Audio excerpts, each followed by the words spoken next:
어떻습니까? 여러분 어떻습니까? 그렇게 될 줄로 믿습니다.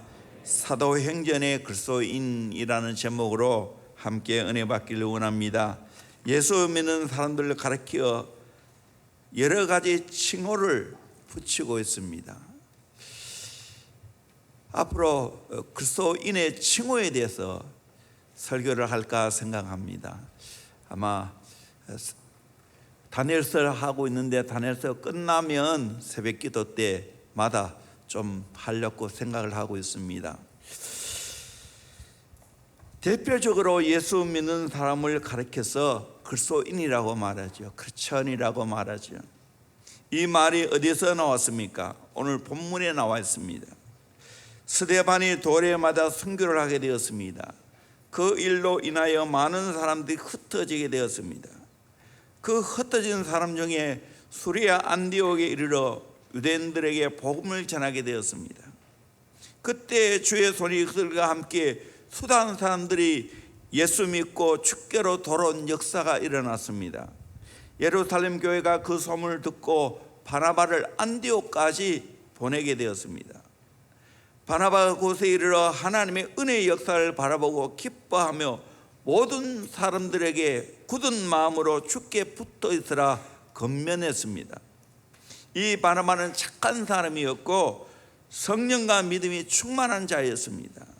이 사람이 권면하고 복음을 전하니까 큰 무리가 주께로 더하는 역사가 일어났습니다. 바나바는 혼자 이 일을 할 수 없다는 것을 깨닫고 다소에 있는 사울을 찾아가서 안디옥에 데리고 와 교회에 1년간 모여 큰 무리를 가르치게 되었을 때 비로소 그리스도인이라 일컬음을 받게 되었습니다. 그 이름이 오늘까지 계속 이어지고 있습니다. 그리스도인이라는 이 말은 그리스도를 추종하는 자라는 말입니다. 이 말은 예수 믿지 않은 사람들이 예수 믿는 사람에게 한 이야기입니다. 이거는 좋은 말이 아닙니다. 그 당시에는 빈정거리고 놀리면서 하는 말입니다. 저 어릴 때도 안 믿는 친구들로부터 이런 소리를 많이 들었습니다. 예수쟁이. 그러면서 예수쟁이 따라 교회 갔더니 눈 감으라 해놓고 신발 훔쳐가더라. 안 훔쳐갔는데 그렇게 나를 놀려댔습니다. 그러나 사실 바로 깨닫고 보면 이 말이 얼마나 귀한 말인지 모릅니다. 예수쟁이라는 말은 뭡니까? 전문가라는 말 아니에요? 예수를 전문적으로 믿는 사람이 예수쟁이입니다. 예수 그리스도를 닮는 사람, 그리스도에게 속한 사람, 그리스도의 고난에 동참하는 사람, 그리스도의 복음을 추종하는 사람, 이 모든 의미가 다 포함되어 있습니다. 자나 깨나 먹으나 마시나 죽거나 사나 예수로만 살고 예수님처럼 말하고 행동하는 사람이 그리스도인입니다. 그러기에 우리는 다 작은 예수는 그리스도인이 되어야 될 줄로 믿습니다. 그리스도인답게 살아가야 될 줄로 믿습니다. 그리고 우리는 내가 믿는 예수 그리스도를 복음을 전파해야 됩니다. 퍼뜨려야 됩니다. 사도행전에 나오는 그리스도인들은 어떤 사람이었습니까? 사도행전을 읽으면서 이걸 깨닫게 됩니다. 첫째는 새술에 취한 사람입니다. 성령의 새술에 취한 사람. 사도행전 2장 13절에 또 어떤 이들은 조롱하여 이르되 그들이 새술에 취하였다 하니라.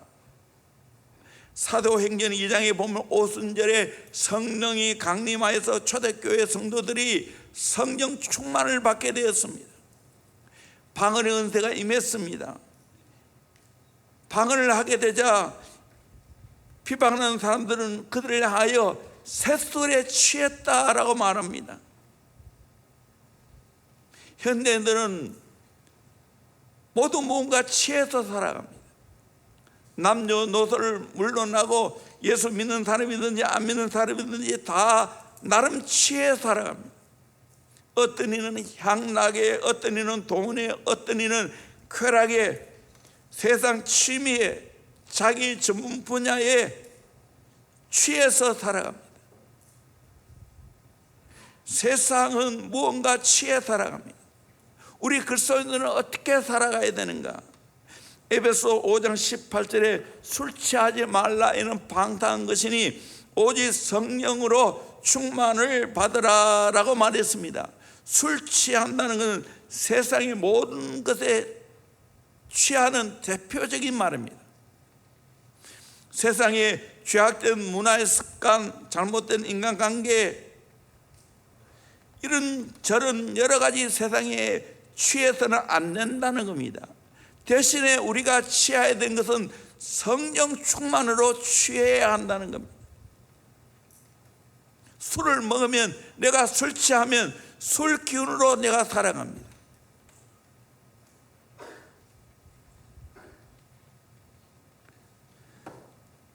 우리 그리스도인은 세상의 술에 취한 사람이 아닙니다. 성령의 새술에 취한 사람인 줄로 믿습니다. 그래서 우리는 성령에 취해서 성령의 다스림을 받고 성령의 이끌림 받고 성령의 역사하심을 따라 살아가는 자인 줄로 믿습니다. 선지자 에레미야는 온갖 학대와 핍박 속에서 하나님 말씀을 선포했습니다.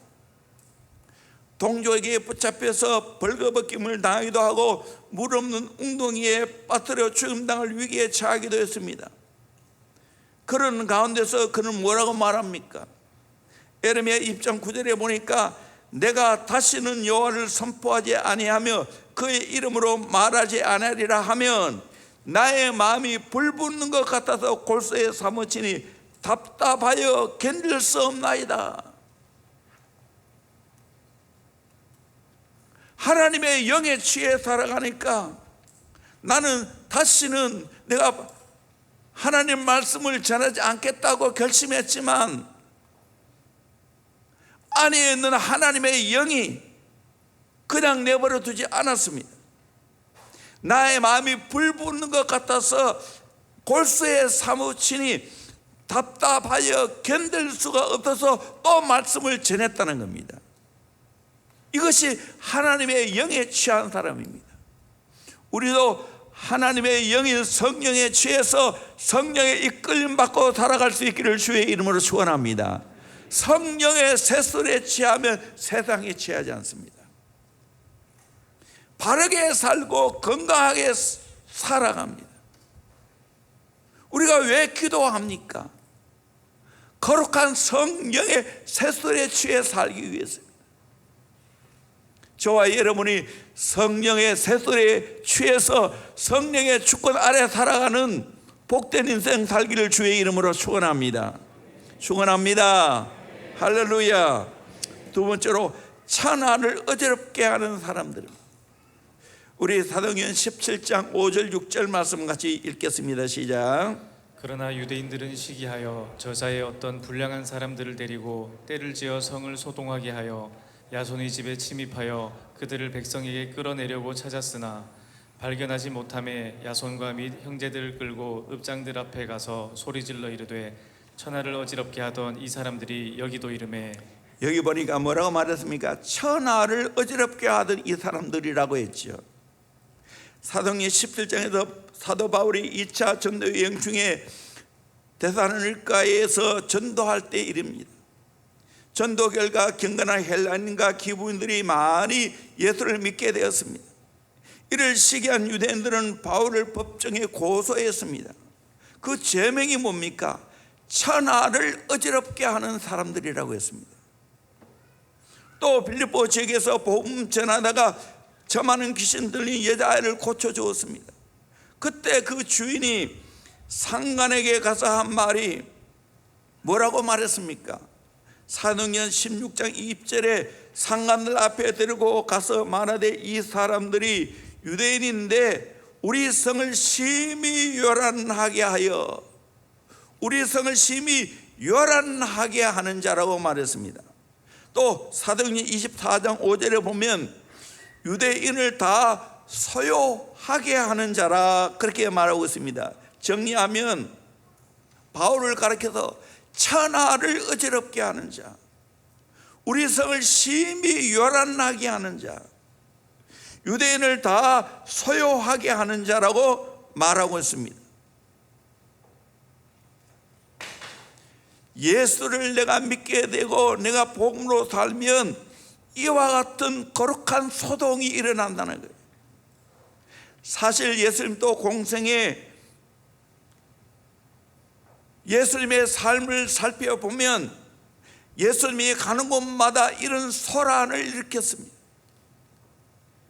주님이 가는 곳마다 항상 기적이 일어났습니다. 병든 자가 고침받고 오병이의 기적이 일어나고 귀신들이 떠나가고 영적인 큰 소동이 일어났습니다.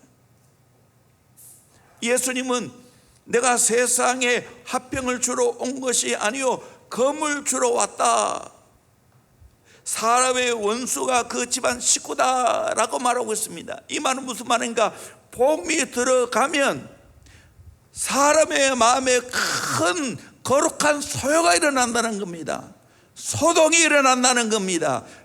투정이 일어난다는 겁니다. 내가 복음을 받아들이면 예수 믿지 않는 가족의 식구들은 나를 이상하게 봅니다. 나를 핍박합니다. 그것은 거룩한 소동입니다. 거룩한 핍박입니다. 거룩한 갈등입니다. 정말 복음이 내 안에 들어오면 이런 역사가 있습니다. 내 안에 정말 지금까지 살아왔던 것과 갈등을 일으킵니다. 소요가 일어납니다. 그래서 참된 복음으로 참된 진리로 내 삶이 바로 잡히게 되는 겁니다. 여러분, 이와 같은 놀라운 역사가 저와 여러분에게 나타나기를 주의 이름으로 축원합니다. 그리고 가정에도 소요가 일어나죠. 갈등이 일어나고 싸움이 일어납니다. 그러나 이것이 일어나고 있다는 것은 우리의 가정이 희망이 있다는 말입니다. 이런 갈등이 없다는 것은 희망이 없다는 말입니다. 바울도 마찬가지입니다. 가는 곳마다 복음이 전해지고 큰 소동이 일어나고 구원받는 역사가 일어나고 기적이 일어나지요. 심지어는 바울의 아침마를 가지고 가서 환자 위에 올려놓을 때 고침받는 기적이 일어났습니다. 이것이 강력한 복음의 역사입니다. 우리 인생 가운데도 이런 역사가 일어나기를 주의 이름으로 축원합니다. 왜 일본이 잘 살지만 강력한 복음의 역사가 없습니까? 그들의 문화가 결정적인 영향을 끼쳤습니다. 일본 사람들은 남에게 피해를 주는 것을 가장 싫어합니다. 그래서 복음을 전할 때 예의를 차리고 신사적으로 전하다 보니까 복음의 영향력이 약할 수밖에 없습니다. 또 그들은 수많은 신을 섬기지요. 그래서 예수를 믿으라 하면 예수 믿겠다고 말합니다. 그런데 우리가 생각하는 거 다른 거예요. 많은 신들 중에 또 하나의 신을 섬기는 거예요. 우리와 같이 복음이 들어와서 내 인생을 뒤집어 놓는 게 아니에요. 그러니까 소외가 없고 갈등이 없는 거예요. 아무 역사가 일어나지 않은 겁니다. 그건 좋지 않은 겁니다. 나는 어떻습니까? 내가 복음을 받고 난 후에 내 안에 거룩한 충동이 일어나고 있습니까? 소외가 일어나고 있습니까? 갈등이 일어나고 있습니까? 좋은 증거인 줄 믿습니다. 나는 교회에 나오는데 여전히 내 마음에 갈등이 없고 아무 생각이 없고 그냥 교회에 나오는 활동밖에 다른 것이 없다. 이거는 내가 복음을 제대로 못 받아들이는 거예요. 복음이 들어오면 내 안에 갈등이 일어나는 것이 당연한 일입니다. 그래 고침받게 되어지는 겁니다. 그래 해결이 되는 겁니다. 좋게 변화되는 겁니다. 변혁이 일어나는 겁니다. 이런 역사가 저와 여러분에게 일어나기를 주의 이름으로 축원합니다. 세 번째로 전염병자, 연병자를 말하고 있습니다. 사도행전 20장 5절 말씀 같이 읽겠습니다. 시작. 우리가 보니 이 사람은 전염병 같은 자라 천하에 흩어진 유대인을 다 소요하게 하는 자요 나사렛 이단의 우두머리라. 지난 번역은 더 재밌게 저는 번역이 됐다고 생각합니다. 한번 읽어보겠습니다. 시작. 우리가 보니 이 사람은 연병이라. 천하에 퍼진 유대인을 다 소욕케 하는 자요 나사렛 이단의 괴수라. 연병이다. 이단의 우두머리라, 이단의 개수다, 그렇게 번역을 했습니다. 바울이 3차 전도 여행을 마치고 예루살렘에 돌아왔을 때 대제사장 아니아니아는 바울을 고발하면서 더둘라라는 말쟁이를 앞세워 바울을 향하여 전염병 같은 자이고 나사렛 이단의 우두머리 개수라고 바울을 향하여 말하고 있습니다. 저와 여러분들은 많은 사람들에게 어떤 소리를 들어야 되는가? 예수의 전염병, 예수님의 연병을 가진 자라는 소리를 들어야 된다는 겁니다. 전염병이라는 이 말은 헬라 말로 로이모스라는 말인데 영어에는 pestilent 또 real pest, 진짜 패스트 환자, 흑사병을 말합니다. 중세 시대 때 페스트 흑사병으로 말미암아 유럽 인구의 3분의 1이 죽지 않았습니까? 바울이 연병쟁이 같아서 수많은 시민들을 병들어 죽게 만든다고 고소하고 있는 겁니다. 아니죠. 사실은 이 바울은 수많은 시민들을, 영혼을 살리는 겁니다. 문화를 살리는 겁니다. 세상을 변화시키는 겁니다. 저와 여러분들이 하나님 앞에서 이런 거룩한 예수의 연병쟁이가 되기를 주의 이름으로 축원합니다. 요즘 시대는 정말 이 연병쟁이라는 말이 실감 있게 들리는 거예요. 한 3년 가까이 우리 모두가 코로나 팬데믹을 통해서 이 말이 무슨 말인지 실감하고 있지 않습니까? 가족 중에 한 사람이 걸리니까 대부분 모든 가족이 걸립니다. 처음 코로나가 시작될 때 대구 사람들은 어디 갈 수가 없었어요. 오지 마라. 당신 오면 코로나 걸린다. 그때 당시 우리가 이스라엘 성지 순례 같았습니다. 그 소식을 접하게 됐을 때 정말 절박하게 기도했습니다. 그리고 대구에 들어올 때도 결연한 마음으로 들어왔습니다. 진짜로. 그래서 교회 대형 버스를 타고 내려오면서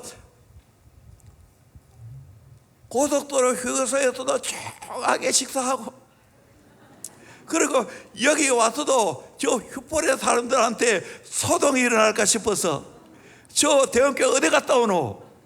그래서 이 주차장에 조용하게 세워놔놓고 아무 소리 없이 몰래 자기 집으로 갔습니다. 그리고 그때 당시 대구에 와보니까 대구의 모든 길에 차들이 거의 다니지 않았습니다. 이렇게 한탄하면 좋겠는데 그러면 안 되지요.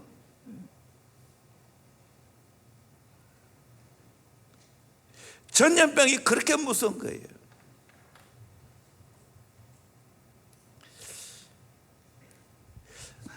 나쁜 의미에서 예수의 연병쟁이라는 말을 했지만 우리는 정말 영적으로 보면 예수의 연병쟁이가 돼야 되는 거예요. 제가 군에 있을 때 이를 소개하겠습니다. 우리 내 몸 안에 눈과 이에 시작되었는데 그 옴이 제게도 왔습니다. 재수 옴 붙었다는 말 하지 않습니까? 재수 옴 붙었다. 여러분 옴 걸려봤어요? 이 옴 걸리면요, 그래도 낮에는 괜찮아. 밤이 되면 이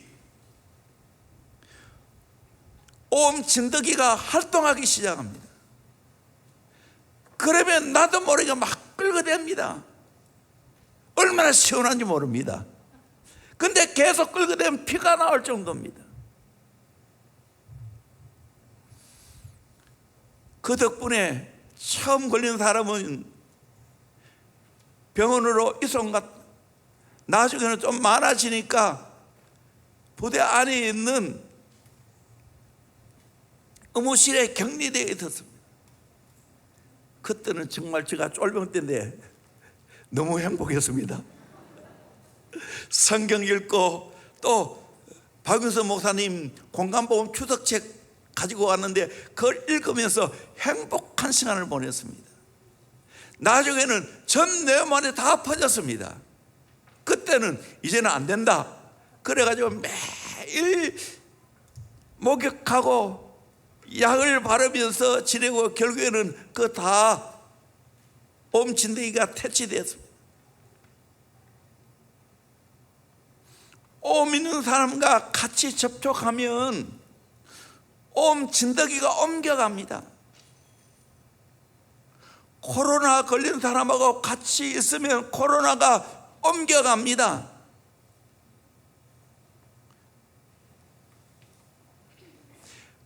사도행전의 초대교회는 예수 연병정이라는 소리를 들었습니다. 우리 한국의 초대교회 성도들도 예수의 연병정이라는 소리를 들었습니다. 우리가 예수를 믿을 바에는 확실하게 예수 믿기를 주의 이름으로 축원합니다. 그렇게 믿으면 내 성격이 달라집니다. 세계관도 달라지고 건강도 달라지고 인간관계도 달라지게 됩니다. 좋게 바뀝니다. 좋게 바뀝니다. 그건 코로나로 말미암아 죽이는 병 아니에요. 사람을 살리는 병입니다. 제가 처음 논산훈련소 입대를 했습니다. 수영연대에 한 보름간 대기하고 있었는데 입소 내무부 반장이 환자들 집합이라고 했어요. 무슨 환자인가? 나중에 알고 보니까 예수 믿는 자를 가리켜서 환자라고, 환자 집합이라고 했어요. 그때 당시에 강모균 우리 중령님이 저녁마다 장로를 보러 모아놨고 전도 강연을 했습니다. 그때 수영연대 교회에 가득 차야 합니다. 제일 먼저 그래서 예수 믿는 사람 집합하라는 거예요. 거기에 부족하면 또 새로운 사람들을 채워가지고 그곳에서 복음을 전했으면 나중에는 제가 수영연대에 근무하게 되어졌고 그 사역을 열심히 도왔습니다. 우리는 거룩한 환자입니다. 예수 환자들입니다. 세상 사람들 보기에는 예수 환자가 되어서 예수께 미친 자처럼 보여야 된다는 말입니다. 그 당시 복음이 얼마나 강력하게 전파되었는지 12명으로 시작해서 120명, 나중에는 3,000명, 나중에는 5,000명, 나중에는 수많은 무리가 주께로 돌아왔습니다. 이 복음이 계속해서 서진운동을 일으키면서 세계를 복음화하게 되었습니다. 그 복음이 우리나라에도 1885년에 들어오게 되었습니다. 그 복음이 확산되어져서 오늘 우리 대형교회까지 확산되어서 저와 여러분이 여기서 지금 모여서 예배 드리고 있는 겁니다. 이 복음이 계속해서 확산되어져 가야 될 줄로 믿습니다. 예수 전염병을 퍼뜨려야 될 줄로 믿습니다. 이건 죽이는 병이 아니라 살리는 병입니다. 우리 교회가 앞으로 월성도에서 대구로 세계로 뻗어가야 됩니다.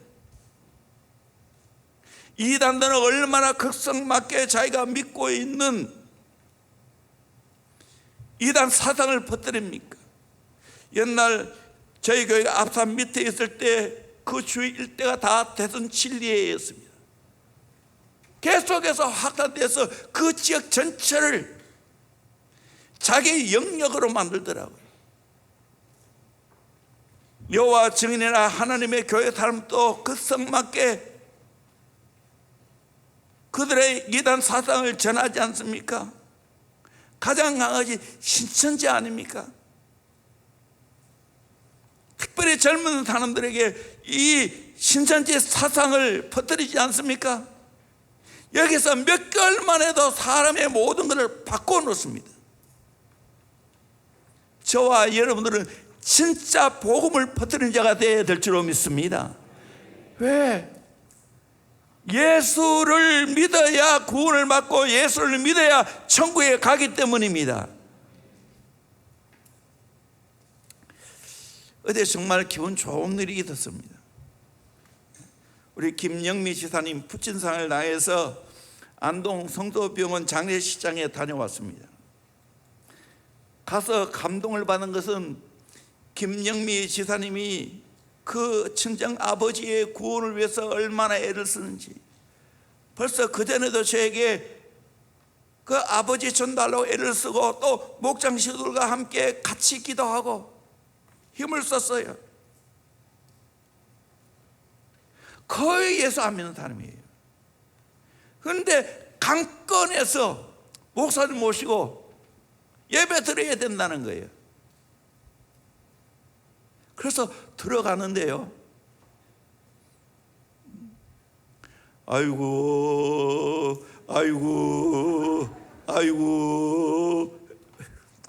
진짜 슬퍼서 소리를 내는 건지, 왜 안 믿는 사람들이 하는 거 아닙니까? 이런 거 안 돼도 어떻게 예배를 드리지? 그러나 이미 약속해 놨으니까 예배 드립시다 하고 예배를 드렸습니다. 복음을 전하는 거죠. 귀담아 듣더라고요. 예배 다 끝나고 난 후에 김영기 지사님 아는 사람 알 거예요. 아주 조용한 사람이에요. 그런데 동생들에게 다가가더니, 특별히 막내 동생에게 예수님에 대해서, 기독교에 대해서 관심이 있다고 저보고 예수님을 영접하는 기도를 해달라고. 제가 놀랐습니다. 참 목사보다 낫다는 생각이 듭니다. 그 열정에 정말 구원에 대해서 그런 안타까운 마음으로, 목사인데 내가 해야 되지 않겠어요? 그래서 영접 기도를 같이 했습니다. 근데 감사한 건 두 동생이 같이 또박또박 잘 따라했습니다. 그때 저를 포함해서 간 모든 분들이 감동을 받았습니다. 정말 그 아버지의 영혼을 위해서, 동생들의 그 영혼을 위해서 애타하는 그 김영미 지사님의 안타까움이 통하는구나. 구원의 역사가 그 가정에 임하게 되었구나. 정말 하나님 앞에 감사했습니다. 또 돌아오는 중에 제가 늘 하는 대로 셀을 합니다. 그래서 여러분 안 따라가면 안 됩니다. 셀하는 중에도 이런저런 감동 것이 참 많습니다. 그 중에 우리 허구경 지사님, 바울에 관해서 주일학교 아이들을 가르치는데, 친정 부모님 예수 믿게 해야 되겠다 생각하고 남편과 함께, 둘째 성은이와 함께 가서 복음을 전했다는 거예요. 그래서 부모님들이, 예수 믿지 않은 그 부모님들이 함께 예수님을 영접했다는 거예요. 기도문을 달라고 해서 기도문까지 주었다는 거예요.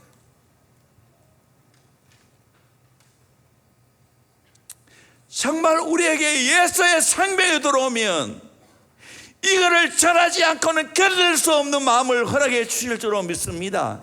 이게 진짜입니다. 우리는 맹독성 있는 예수 연병쟁이가 되어야 될 줄로 믿습니다. 아멘. 그게 진짜예요, 진짜예요. 우리나라가 이렇게 잘 살게 되어진 것, 예수의 복음이 들어왔기 때문이에요. 우리의 가족이 진짜 변화되고 축복을 받는 것은 예수의 복음을 받아들일 때 이런 놀라운 역사가 있게 될 줄로 믿습니다.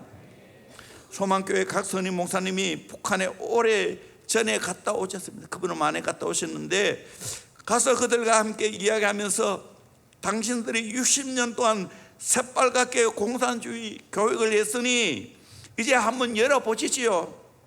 누가 이기는지. 60년 동안 교육한 것이 1시간 이야기해서 무너진다면 공산주의 문제가 있지 않습니까? 그때 안 됩니다. 기독교하고 싸움은 이기기 어렵다고 고백하더라는 거예요. 공산주의자들이 제일 무서워하는 것은 뭡니까? 예수쟁이들입니다. 중국에서 1950년에 교회가 문을 닫았을 때 기독교인이 300만이었다고 합니다. 70년이 지난 오늘 어떻게 되었습니까? 정확한 통계를 알 수 없지만 적게 잡아도 8,500만 명, 많이 잡으면 1억 2천만 명으로 잡고 있습니다. 이 복음의 능력입니다. 가다 논다고 가다 치는 게 아니에요. 참 중교다 아쉬운 것은 시진핑 정부가 들어와서 선교사를 계속해서 쫓아내고 있어요. 교회의 종탑을 쓰러뜨리고 있어요. 결코 좋은 일이 아닙니다. 그렇다고 해서 복음의 놀라운 역사가 막아지는 게 아닙니다. 우리나라에도 이렇게 복음이 들어와서 정말 잘 살게 되었습니다. 우리가 이조 시대에 살았다면 어떻게 됐겠어요? 불쌍한 백성들입니다. 요즘 이정 교수님의 그 한국의 그 근대사에 대해서 강의하는 걸 제가 종종 듣고 있는데 참 우리나라가 비참하게 살았다. 그런데 복음이 들어와서 이 나라가 잘 살게 되었고 인물이 나게 되었다. 맞는 이야기입니다. 인도에서 복음 사역자가 통역을 위해서 현지인을 고용하려고 했습니다. 그런데 그 현지인이 거절을 합니다. 왜 거절을 하느냐고, 돈을 많이 주겠다고. 당신이 믿는 종교에 나는 전념되기 싫어서 내가 거절한다고. 지금까지 내가 봐왔는데 당신 만나서 변화되지 않은 사람을 못 보았다고. 이게 진짜 아닙니까? 안희수 사모님이 평양 감옥에 있을 때 감옥에 있는 모든 사람을 예수쟁이로 만들었습니다.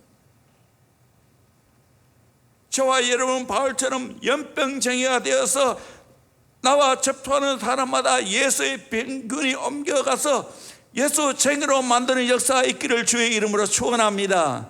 축원합니다. 예수가 들어가면 아이도 살고 어른도 살고 병자도 살고 다 살아나게 될 줄로 믿습니다. 이 좋은 종교를 퍼뜨려야 되지 않겠습니까? 이 우리의 사명입니다. 내가 경험해야 되는 겁니다. 진짜 내가 예수를 경험하고 나면 안전할 수가 없어요. 자주 묻지만 예수의 증인되는 거 쉬워요, 어려워요?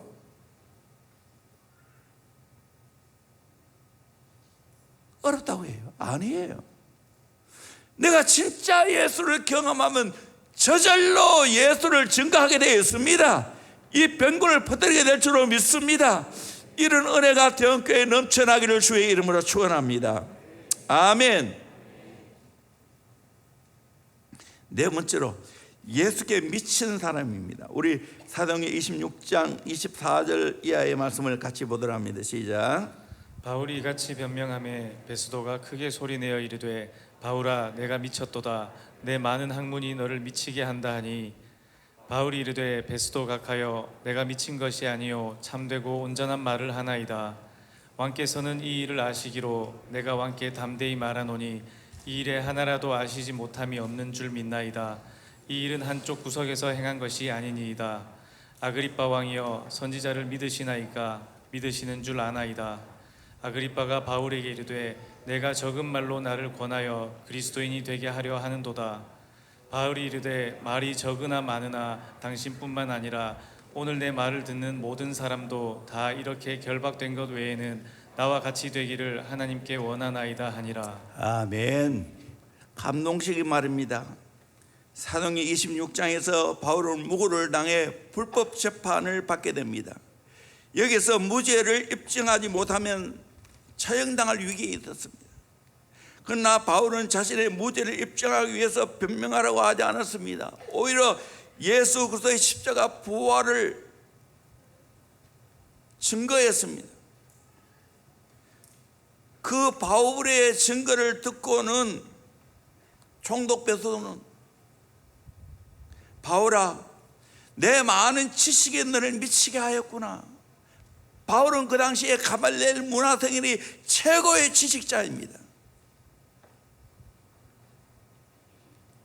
그때 바울이 이렇게 말했습니다. 29절, 저는 이 말씀이 제일 좋습니다. 바울이 이르되 말이 적으나 많으나 당신뿐 아니라 오늘 내 말을 듣는 모든 사람도 다 이렇게 결박된 것 외에는 나와 같이 되기를 하나님께 원하나이다 했습니다. 이 말은 나는 예수 믿는 자인데 모두가 나와 같이 예수 믿기를 원합니다 고백하는 말입니다. 저와 여러분이 이렇게 되기를 주의 이름으로 축원합니다. 바울이 이렇게 큰 소리로 말할 수 있었던 것은 그 마음속에 구원의 감격이 넘치기 때문입니다. 예수님 때문에 너무 행복하기 때문입니다. 바울은 사실 예수 알기 전에는 예수 믿는 사람을 잡아 죽이기 위해서 멀리 다메섹까지 갔습니다. 그것이 율법에 충성하는 것이라고 생각했습니다. 그런데 다메섹 도당에서 예수 만나고 난 후에는 어떻게 되었습니까? 예수를 증거하는데 자기의 일생을 쏟아부었습니다. 지금 제수의 몸이 되어서 그 앞에 있는 최고의 권력자 앞에서도 주눅들지 않고 당신들도 내가 결박당한 거 이거 외에는 나처럼 되기를 원합니다 라고 고백하고 있습니다. 오늘 또 저와 여러분이 바울처럼 예수 만나게 되어지면 이런 놀라운 역사가 있게 될 줄로 믿습니다. 아멘. 그 당시로 한번 돌아가 봅시다. 바울은 제수의 몸으로 앉아있고 그 앞에 앉아있는 사람들은 그 당대 최고의 권력자들입니다. 베스도는 현직에 있는 유대나라 총독입니다. 그는 로마 황제로부터 임명받은 사람이기 때문에 로마에 충성하는 황제의 대리자라 할 수 있고 식민지의 정치와 군사와 사법의 모든 통치권을 감독하고 그 나라는 막강한 권력을 가지고 있는 인물입니다. 아그리빠 왕 재판의 주심입니다. 그는 예수님이 탄생할 때 핍박하던 악명 높은 헤롯 대왕의 증손자입니다. 그리고 나이도 지금 20살 내외의 아주 젊은 왕입니다. 번에게는 아그리빠 왕의 누나입니다. 이 여자는 여러 번 결혼했는데 실패했습니다. 지금은 갈 데 없으니까 동생에게 와서 얹혀 살고 있는데 자기가 마치 왕비나 된 것처럼 행세를 하고 있습니다. 재판석에 앉아있는 왕이나 총독, 왕비 같은 여자들에 비하면 제수로 서 있는 바울은 상대적으로 너무 인간적으로 초라할 수밖에 없습니다. 그럼에도 불구하고 바울은 전혀 꿀리지 않았습니다. 결박당한 것 외에는 나처럼 되기를 원한다고 했습니다. 우리도 이런 영적인 거룩한 자존감이 있기를 주의 이름으로 축원합니다. 놀랍게도 예수 믿음에 이런 자존감이 생깁니다. 세상에 배운 것이 없어도 가진 것이 없어도 혜택을 누린 것이 없어도 예수 믿으면 그 모든 것은 아무것도 아닌 것처럼 여깁니다. 동시에 저와 여러분도 바울처럼 살 수 있게 된 줄로 믿습니다. 우리 모두는 바울처럼 살아야 될 줄로 믿습니다. 제가 오래된 건데 20살 때인지 모르겠어요. 외갓집에 갔어요. 우리 외갓집은 어떻게 보면 예수 믿는 사람이 많고요, 장로님도 많고 또 목사님도 많아요. 그때 외삼촌하고 같이 그때 무슨가는 모르겠지만은 여러 친척들이 같이 있었습니다. 그때 서로 이야기를 나누면서 그런 이야기를 하시더라고요. 바울이니까 그렇게 살지, 우리가 어떻게 그렇게 살 수 있어? 근데 내가요, 어린 내가 그래도 그때는 내가 말을 못했어. 저 아닌데, 바울처럼 살 수 있는데, 제가 확신을 가졌어요. 벌써 세월이 40년이 넘게 지났지만 내 말이 옳다, 내 말이 옳다. 여러분 어떻게 생각하세요? 나는 바울이 아니기 때문에 그렇게 살 수 없다 생각하십니까? 틀렸어요. 우리는 오늘날 또 바울처럼 살아야 될 줄로 믿습니다. 아멘. 결박당한 것 외에는 나처럼 살기 원한다고. 나는 정말 예수께 미쳐 살아야 되는 거. 그게 예수의 제자의 광인론. 예수께 미쳐야 모든 것이 미치게 되는 거예요. 오늘 예수께 안 미친 게 문제인 거예요. 여러분이 비록 나이가 어리지만 청소년이지만 예수께 한번 미쳐보십시오. 세상에 대해서 자유하게 될 줄로 믿습니다. 행복한 인생을 살게 될 줄로 믿습니다. 그렇게 살기를 주의 이름으로 축원합니다. 30대 젊은 부부가 있었는데 아주 아름다운 양옥집을 짓고 30대에 부러운 것이 없게 살 정도로 세상적으로 잘나고 성공한 사람입니다. 요즘은 별로 없지만 옛날에는 가사일을 돕는 아주머니가 같이 살았어요. 또 굉장히 괜찮은 집에는 부엌 옆에는 딸린 방이 있어요. 제가 옛날에 동아연립소 3호에 그 2층에 얻어 살 때 그 1층 집 그 부엌 옆에는 작은 방이 있어요. 그 방이 바로 식모방이에요. 가사일을 돕는 분의 방이에요.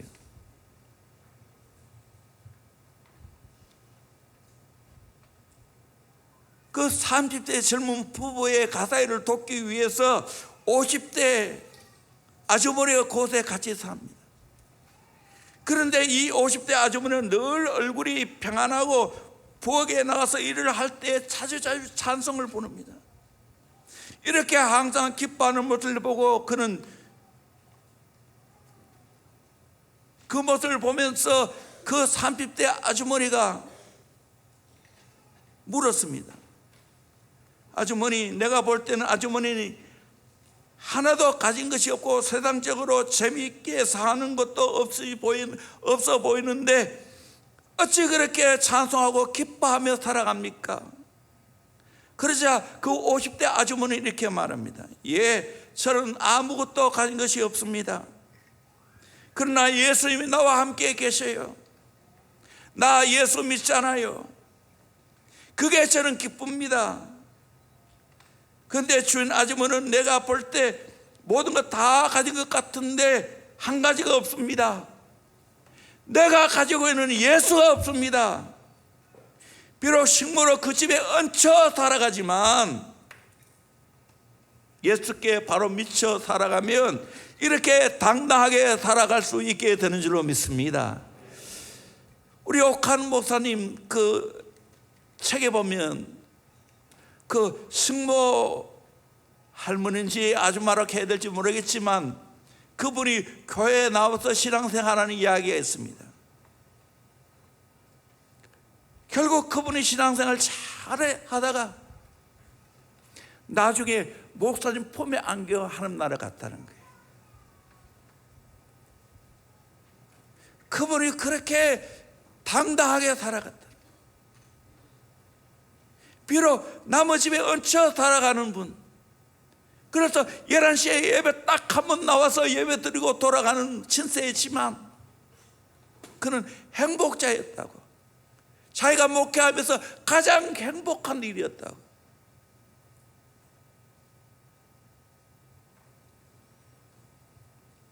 우리는 예수 한 분으로 행복하게 살아가야 될 줄로 믿습니다. 아멘. 너무 요구하는 게 많고 너무 원하는 게 많아요. 예수 한 분 있으면 다 있는 거지. 누구를 만나도 여러분 당당하기를 주의 이름으로 축원합니다. 내가 부족한 거 외에는 나처럼 살기 원한다고 고백할 수 있어야 됩니다. 어느 믿음이 좋은 지사님에게 세무서 직원이 찾아와서 재산을 파악하고 세금을 청구하겠다 했습니다. 그때 지사님 말하기를 저는 부자입니다. 얼마큼 부자입니까? 예, 저는 아들이 있으니까 부자입니다. 아버지와 아들 사이니까. 큰 집에 한 채 있습니다. 굉장히 크고 아름다운 집인데 천국에 있습니다. 그리고 내 안방에는 보화가 있습니다. 돈으로 계산할 수 없는 아내와 자식이 있습니다. 지금 나에게 건강이 있습니다. 마음의 평화와 삶의 즐거움이 있습니다. 나의 모든 것을 아시고 때를 따라 필요한 것 주시는 예수가 계십니다. 그때 세무도 주시고는 당신은 참 부자입니다. 그런데 세금 낼 건 하나도 없군요. 여러분, 정말 예수만 내가 가지고 있으면 이 땅에서 부자로 살 수 있게 될 줄로 믿습니다. 당당하게 살아갈 수 있게 될 줄로 믿습니다. 거룩한 자존감으로 살아갈 수 있게 될 줄로 믿습니다. 세상 부러워하지 않습니다. 찬양 한번 합시다. 세상 사람 날 부러워 아니하여도 나도 역시 세상 사람 부럽지 않네.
아멘. 이렇게 진짜 좀 삽시다.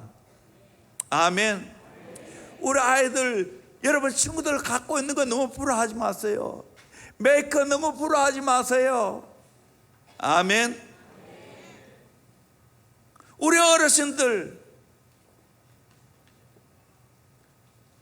큰 평수 아파트 부러워하지 마세요.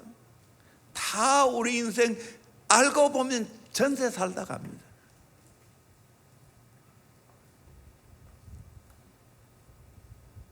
내 집이라고 등기해 있지만 그건 내 집 아니에요. 죽으면 다 놓고 가야 돼. 내 인생 마지막에 진짜 소중한 건 뭡니까?